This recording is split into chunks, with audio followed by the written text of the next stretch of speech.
In this video, we're going to show you how to read the psychrometric chart. But before we get into that, what the heck is psychrometrics? Psychrometrics is the foundational sciences behind all air conditioning or HVAC, heating, ventilating, and air conditioning.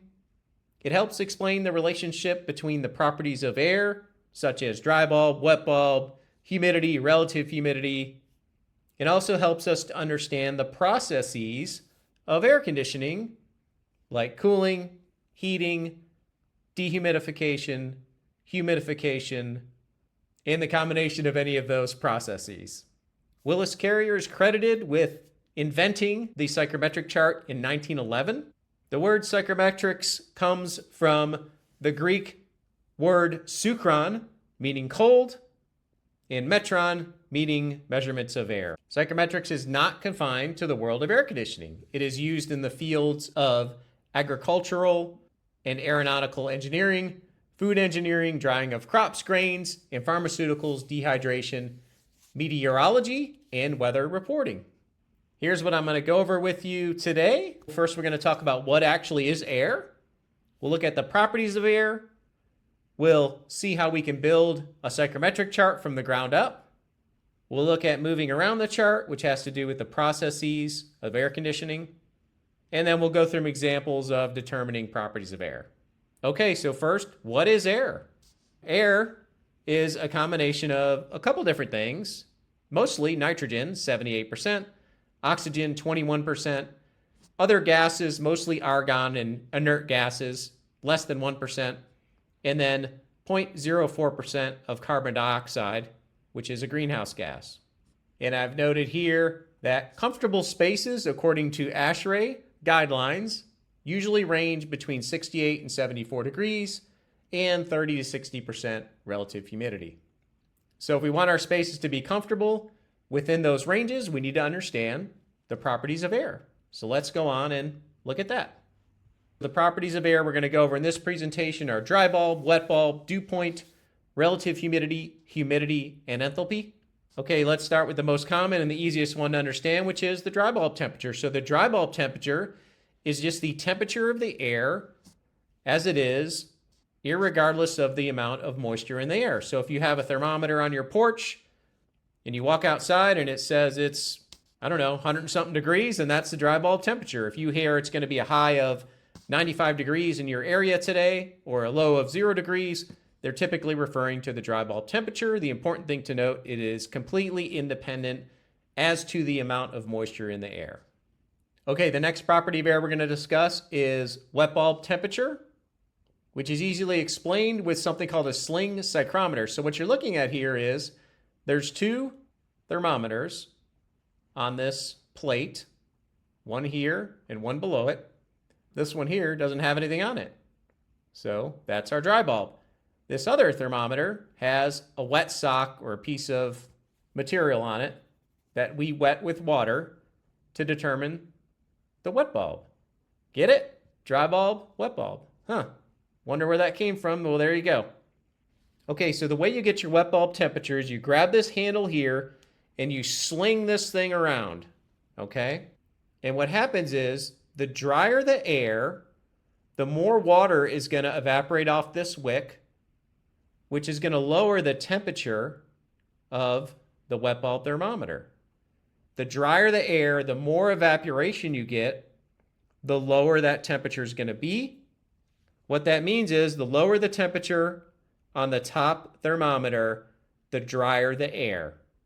If the air was fully saturated, you would get almost no evaporation off this sock. The wet bulb would be very close to the dry bulb. So the wet bulb will be lower than the dry bulb or very close to the dry bulb all the time. Dew point, okay? So the dew point temperature measures when moisture will fall out of the air. Let's say it's a summer day and the dew point temperature is 65 degrees outside, and you take this cold bottle of water out of the refrigerator, and let's say this bottle of water is at 40 degrees, and you walk outside and it starts condensing. In that same scenario, if the dew point temperature outside was 30 degrees, and you walked outside with this bottle of water that had a surface temperature of 40 degrees, you would not get any sweating. Okay, next we're going to talk about relative humidity. And believe it or not, even if folks have been in the industry for a long time, this is still confused with humidity. Relative humidity and humidity are two different properties of air. Let's first talk about relative humidity. The relative humidity is the percent of moisture in the air compared to the maximum amount it can hold at a specific temperature. Okay, so it's relative to the temperature of the air. To explain that, we're going to use some volumes of air here. So I've drawn this cylinder here. Let's say we've got a cylinder of air here at 55 degrees, and we're going to go ahead and heat that up to 75 degrees. You would expect that cylinder to be larger, and we're going to heat that up again to 95 degrees. Okay, so imagine these volumes of air were at 50% relative humidity. What would that look like? Okay, let's take a look. It would look like this. Remember, relative humidity is the percent of moisture in the air versus how much it can actually hold at a specific condition, right? So you see this is about 50% full, 50% here, 50% here. So all of these conditions or states represent a 50% relative humidity scenario. Okay, so 50% relative humidity, 50% relative humidity, 50%. Humidity, on the other hand, or absolute humidity, is the physical amount of moisture in the air typically expressed in grains per pound of dry air. So if you were to take a pound of air and wring it out, the weight of that water, the grains, would be how much moisture is in the air, the absolute humidity. So for reference, 100 grains, which would be a relatively humid day, weighs about the weight of a quarter, which is about 0.23 ounces. And enthalpy, we're not going to talk about enthalpy a whole lot in this presentation, but you can think of enthalpy as the total amount of heat energy in the air expressed in terms of BTUs per pound of dry air. Okay, so now that we know the basic properties of air, let's look at building the psychrometric chart. At first glance, the chart could be very intimidating and very overwhelming and very confusing.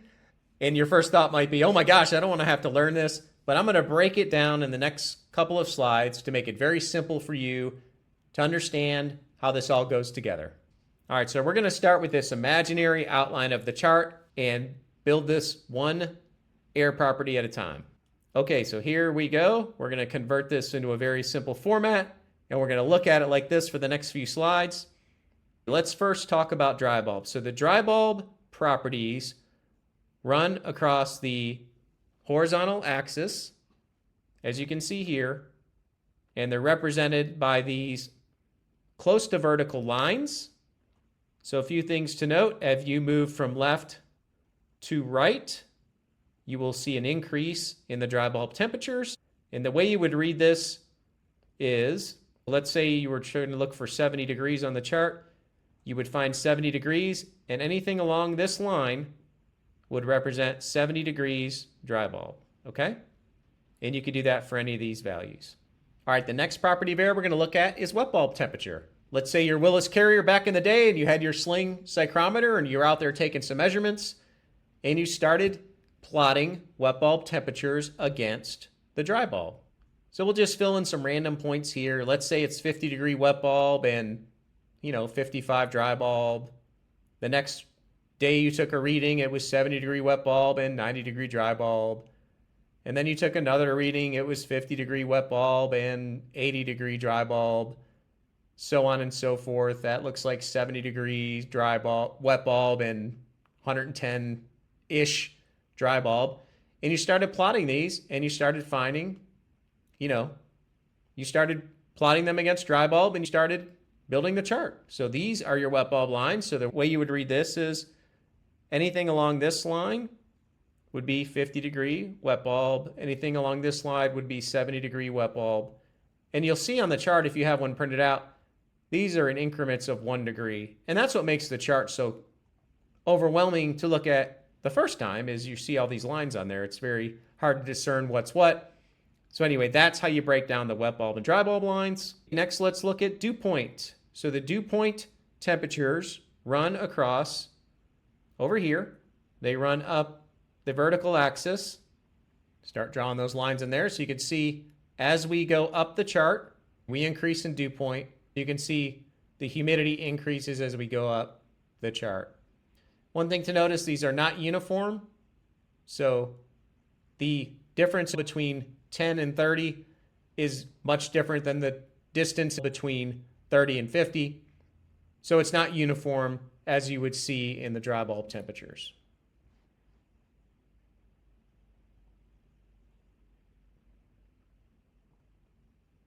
Relative humidity is noted as a curve on the chart. So if you were looking for 50% relative humidity, you would find this curve here. Anything along this curve would represent 50% relative humidity. There's 30, there's 20. So you can see as we move in this general direction, we are decreasing in the relative humidity. Grains of moisture, which is the actual humidity in the air, runs very similar to the dew point lines. Humidity is expressed in grains per pound of dry air. Here's 20, 60, 100, etc. You'll notice as you go up the chart, you're increasing in humidity as we were with the dew point. Enthalpy represents the total heat energy of the air, and these values can usually be found on the top left of the chart and along the perimeter on the vertical and horizontal sides of the chart.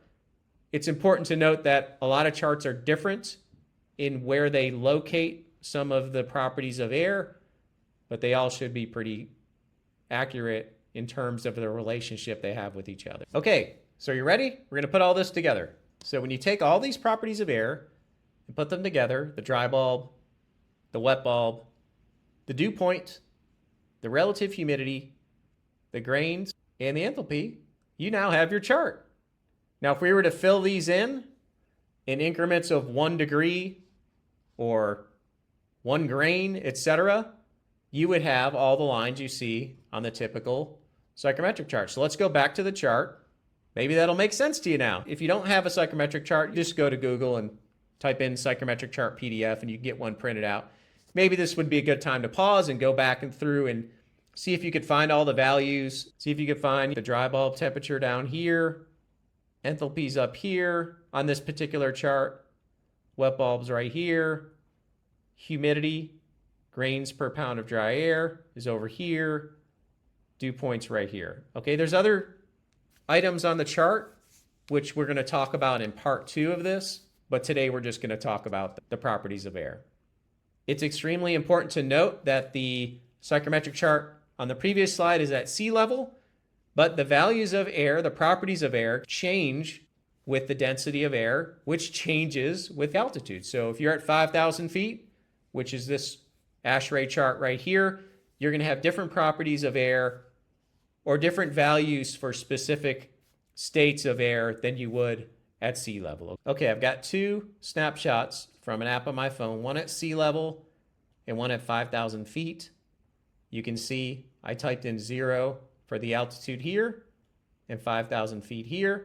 The atmospheric pressure at sea level is about 15 psi, and at 5,000 feet it's at 12.2. I also plugged in a value of 93 degrees dry bulb on both sea level and 5,000 feet, and I plugged in 48 degree dew point on both of these states.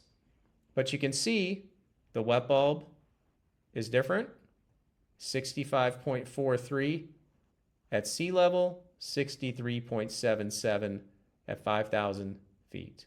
And you can see the other values. The relative humidity is the same because that's relative. It's just a ratio. The grains are a little different. The density, of course, is different, and the enthalpy, etc. The point here is to note that the properties of air do change with elevation. Be very careful, especially if you're designing or selecting HVAC equipment. Don't get yourself in trouble with that. Just be aware that it is different. Okay, testing time. I'll give you some numbers, and maybe you could pause the video and try to find it on your chart and see if you could find it without my help. Let's see if you can locate 95 degree dry bulb and 70 degree dry bulb. You can give this a pause if you want. Okay, so our dry bulb temperature is down here. 70 degrees is right here. So what you do is just take the corresponding line connected to the 70 degrees. You could draw that straight up. And 95-degree dry bulb is right here. And you do the same and just draw the line. Okay, next example, 70 degrees wet bulb and 55 degrees wet bulb. Let's see if you can find that. Our wet bulb temperatures are located over here. There's 55 degrees. And I believe the other value was 70 degrees, which is right here. Let's go ahead and draw those lines. Boom and boom. There you go. What about a dew point of 60 degrees? See if we can find that. The dew point temperatures are right here. Be careful because it gets a little crowded on this chart on the right-hand side. Your chart might be a little different as to where it has the dew point, but 60 degrees dew point on this chart is right here. We'll go ahead and draw that line. There you go. Now you're becoming an expert at finding properties of air on the psychrometric chart and filling that in. What about relative humidity? Can you find 50% relative humidity? So the relative humidity is represented by these curves here. So there's 50%. And the other value we were going to look for is 20%, which is right here. And let's go ahead and draw those curves in. Looks something like that. Okay, enthalpy. Let's do 20 BTUs per pound. And then let's look for the enthalpy values of 20 and 40. So enthalpy is right here. And there's 20 here.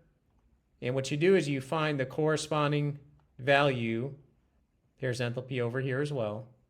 And you put a straight edge up here and you connect these lines. So I think 20 and 40 was the other value. So 40 is right here and right here. There you go. Now let's draw some lines in and connect those 2 points. Boom and boom. Okay, so there's enthalpy for you. One more thing to note out before we move to the next section. The 100% saturation curve, which I'm going to draw in right now. Try that again. There we go. This is where water starts to condense out of the air. Moisture starts to condense out of the air. So if you had a cooling process that looks something like this, you're taking temperature out of the air. When you start to approach this line, you start to actually remove humidity. That's a little more advanced for where we're at in teaching psychrometrics. We go into that in more detail on part 2 of this presentation. Okay, I hope this is helping. We're getting through the presentation. We're about halfway through. So let's talk about moving around the chart. All right, if you're still watching, thank you. You haven't been bored to death. That's a good sign. So we're getting through the majority of this presentation. There's only a couple more sections left. So next, we're going to talk about moving around the chart or processes of air. All right, moving around the chart. Let's get to that. When we talk about processes of air, we're talking about cooling, heating, humidification, adding humidity to the air, and dehumidification, removing humidity from the air. Okay, so let's look at some processes of cooling and heating, which are very common and very easy to understand. So for cooling air, let's look at the dry bulb temperature and see what happens to the dry bulb temperature. All right, so I just plugged in some arbitrary points here, 120 degrees, which is hot on the right, and then cooled down to 20 degrees on the left. So if we're moving from left, see if I get my action right here on this reverse camera. Moving from left to right. So if we're moving from right to left in this direction, we are cooling the air because we're going from a higher dry bulb temperature to a lower dry bulb temperature. So what do you think heating the air would look like on the chart? Well, it looks like this. We're going in this direction here. Heating, you're going from a lower, colder temperature to a hotter temperature. Okay, so that's cooling and heating, pretty simple. So what about humidification and dehumidification? Okay, let's look at what that looks like. But to help us show that on the chart, we're going to look at dew point. We've got a 40-degree dew point, which is on the low end, 70-degree on the mid end, and 85 on the higher end of the chart. As stated earlier, anytime you're moving up the chart, you are adding humidity to the air. That would be humidification. You're going from a lower dew point to a higher dew point. The higher the dew point, the more moisture in the air.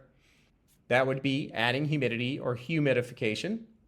And I'm sure you can guess what dehumidification would look like, right? It's going down the chart. So you're decreasing the dew point, so you're dehumidifying the air. You're removing moisture. Let's put all this together. Cooling, heating, humidification, and dehumidification. Now, what's important to note is that sometimes we're doing a combination, which is what we're doing a lot of in air conditioning, which is cooling and dehumidification. So let's see what cooling and dehumidification would look like on the psychrometric chart. Well, it would look something like this.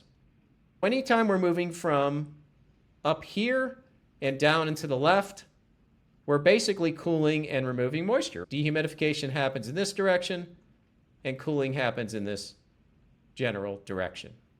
What about heating and humidification? Remember, if we're heating the air, we're moving from left to right. And if we're adding humidity, we're going up the chart like this. So if we were doing a combination of the two, we'd be doing something like this. Anytime we're moving from this left lower area to a higher area on the right, we're adding heat and adding humidity. Okay, if you're still watching this video, you are going to be a psychrometric genius at reading the chart, okay? There's still a lot more to learn, but you'll be good at reading the charts. Okay, just one more section here. Thank you so much for watching. We greatly appreciate it. So we talked about the properties of air. We looked at building the chart. We looked at the processes of air moving around the chart. Now we're going to talk about something that can be very useful for you, which is determining air properties based on just a couple different properties of air. So let's take a look at what that looks like. So one of the uses of the chart is if you know two properties of air, you could find them all. A lot of this is done today on computers, on your app, on your phone. I showed you some slides from an app earlier, but it all comes from the chart. It was important to me in the beginning to have the foundation of understanding using the chart. And if you're just starting out in HVAC, print out a copy of it, take it with you, get a humidity and temperature reader and plot things out. For me, it was a great way to start understanding how all this came together. So let's look at an example here. Okay, so here's example one. Let's say we know that the dry bulb temperature is 75 degrees and the relative humidity is 50%. We're going to use the chart to determine the wet bulb, the humidity, the enthalpy, and the dew point. Now, if you want to try to do this yourself, you could pause this and try to figure it out and then play it again for the answer. Okay, so the known value is 75 degrees dry bulb, 50% relative humidity, and we're trying to find out all that stuff on the top. Let's start with the wet bulb temperature. So the first thing you're going to want to do is plot the dry bulb temperature and the relative humidity. So the dry bulb temperature is right here, 75 degrees. The relative humidity is 50%, which is right here. And you can go ahead and make a dot, the intersection of the two. Now, from this point, you can go off in various directions and find the wet bulb, humidity, dew point, and enthalpy. So let's find the wet bulb first. So what you would do is look at your wet bulb lines and find the one that intersects with our dot there. Okay. If you were to take your time and go through all this, you would see that the wet bulb temperature is 62 degrees. And again, please pause this. I'm probably going a little fast if you're new, and try to do it yourself if you can. So, okay, now let's find the grains. So what you're going to do, so grains, humidity ratio, grains per pound of dry air is right here. And what you're going to do is draw a horizontal line like this so that it comes over here to where the grains are. Okay, so I'm going to blow this up so we could see it a little better.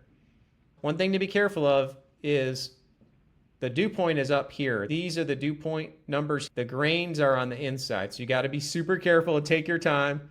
As a matter of fact, this is the second cut of this example because I messed it up a minute ago because I was going real fast. So the grains is between 60 and 70 here, which is 65 grains.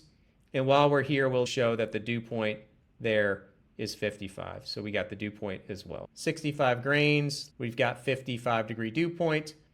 Now the enthalpy is located out here and over here.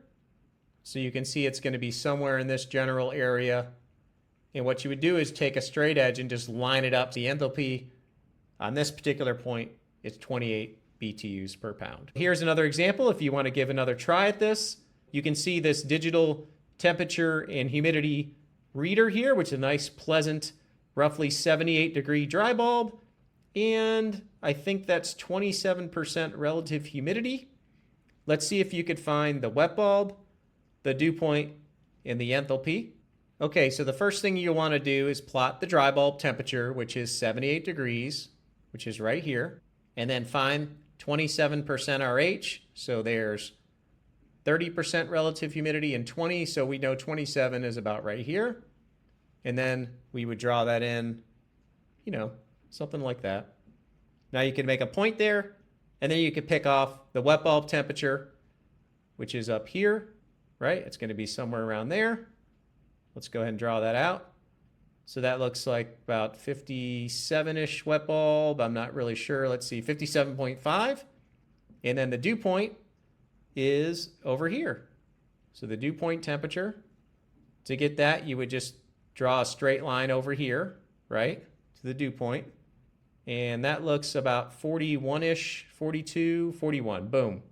Got the dew point and enthalpy just from an eyeball. Here, it looks like it's going to be about 25. 24.7. Okay. So that's another example there for you. All right. I'm proud of the work we did here today. So we talked about the properties of air, building the chart, moving around the chart, and determining air properties. Is that everything you need to know about psychrometrics? No, not at all. That's just the beginning. You have a great foundation and a great start just being able to read the chart and plotting out the properties of air. In the next phase, or the next part of this presentation, we look at air mixing, sensible heat ratio, calculating air quantity, or CFM, calculating tons of refrigeration, and then full load and part load psychrometric examples.